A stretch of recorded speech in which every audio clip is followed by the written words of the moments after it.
не помня, че имаме една страхотна и красива държава. България се казва тя. Ръцете горе. Килата, бейби. Хей! Тази песен не направих след като чух, че някак си загубили сме българския дух. Добре дошъл България, това е моята страна, и тук обичаме да ходим с дигната глава. Добре дошъл горе, високо планината, пусни се и на плажа, там е и килата. Тук е до Божа, златните реки, а най-големите звезди са на златни пясъци. В морето от лясъци и от купони красъци, чисто нови S-класи паркират началници. Ние сме само народ, вече няма държава, защото нашата държава обича много нужда. Дойде време, знай, тук ще има други нужди. Собствената ни държава, ние ще сме си чужди.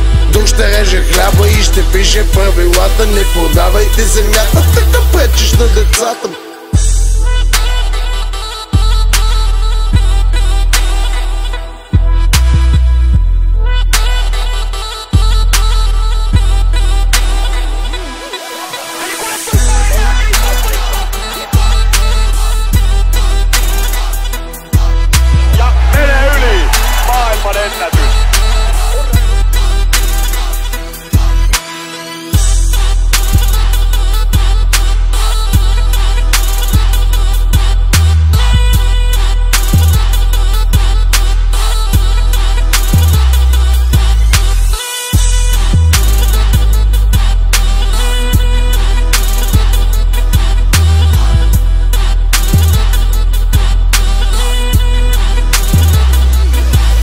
Искам моята държава да е за моите деца. Искам на нашото море и на нашата планина. И ако ние сме цветя, то ни трябва и земя, и на всеки му нужните и вода и светлина.